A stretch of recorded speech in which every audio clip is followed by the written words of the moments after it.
Ooby-doo, it's everyone's favorite boomer and vintage lens enthusiast, and here's the real winner of a vintage lens for you, which is the Canon lens FD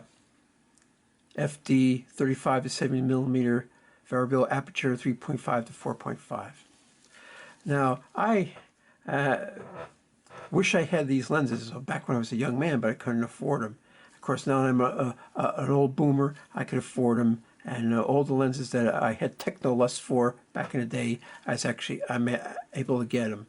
And what did I discover from comparing all these lenses? There are some gems out there, and this is one of the gems. This is all plastic construction, so it's not old school metal like the Nikon or Pentax, but it's well made, and the plastic's high quality plastic, and it looks like enameled metal actually, and it's got really nice colored numerals. And I have never seen the lens hood for it, but I'm sure there's one available. So what I'm doing is, for your benefit, I'm doing a series of these photo shoots that you can compare all these lenses to see what you think. And of course, I can give my opinion which ones are good and which ones are bad. Now, this photo shoot was more of a daytime photo shoot, and this is a key lens. If you're going to get into vintage lenses, this is one of the lenses you should have in your kit.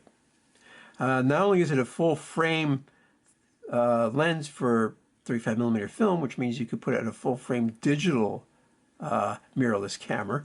It's so lightweight, even on a small Z50, it's well balanced and it looks like it belongs on it, really. And it's sharp, it's contrasty, it's got good color.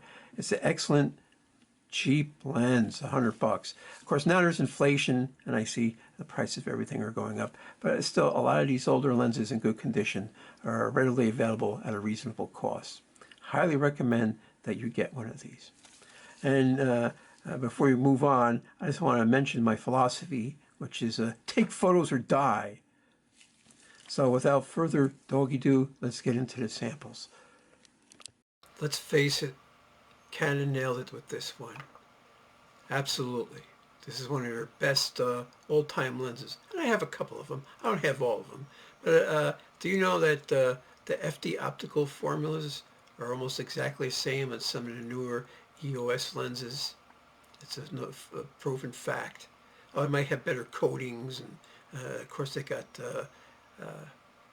automatic focus, and you could adjust the aperture from the camera, but they're the same lens design. Once you hit perfection, why fool with it? I think Canon realized that. So I bought this lens because, hey, look at that. I was looking for like the zoom ratio, 35 to 70, 24 to 50, because on the crop sensor, that's a nice ratio. And they tend to be smaller lenses. And this is one of the most lightest weight, smallest lenses in this class. Absolutely. And it's sharp. It's super sharp. It's a little soft on the sides, but not overly soft on the sides. It has this great color, great contrast. It has a great IQ. I love it. So it was fallow for a while, but then I started using it more and more. And on the Z50, it's like a marriage made in heaven, practically. It's that good. And let's face it, I compared it to some other lenses of around the same time, or maybe this is an earlier lens and some of them are later, but from all those big three guys, which is Canon, Nikon, and Pentax, this holds its own. Holds its own. Every manufacturer has a key lens, and I'm going to go through some of those others that I just happen to pick up through my years of photography. And lately, since I jumped on the mirrorless bandwagon, and you can slap any lens on any mirrorless camera now with the right adapter. And I can't sing the praises of this lens enough. Get one. It's small, lightweight, it's not as wide as I would want it to be, but barring that, because of its optical quality, it's great, and these pictures speak for themselves, really. I'm very pleased with it, absolutely. And it was pretty cold out because look at all the ice. It wasn't super frigid cold.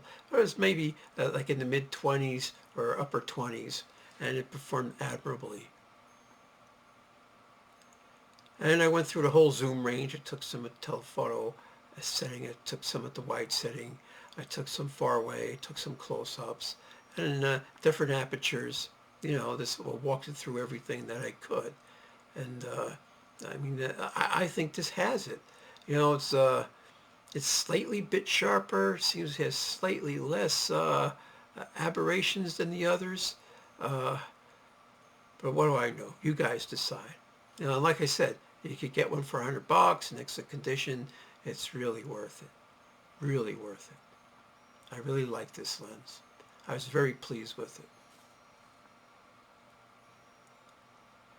it. It just has this look that I like, you know. Oh, of course, all those old lenses have a certain look, but this is more so.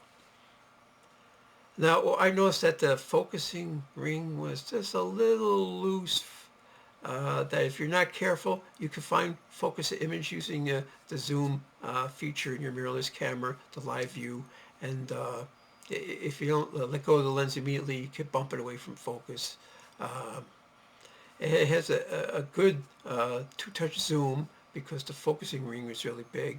The zoom ring is medium big, and then the aperture ring is very thin, so it has that going for it.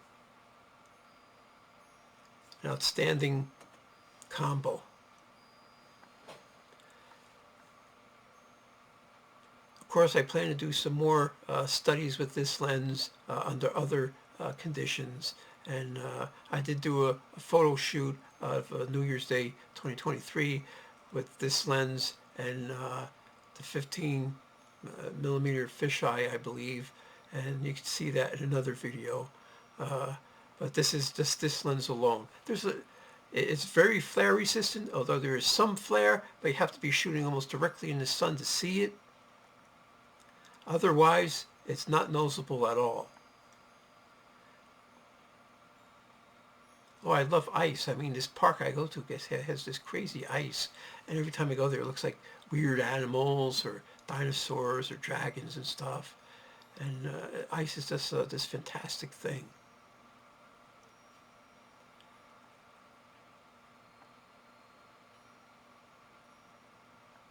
Those pesky ancient astronauts, you know, they went in the past and they built all these stone structures that people couldn't do because they didn't have enough smarts.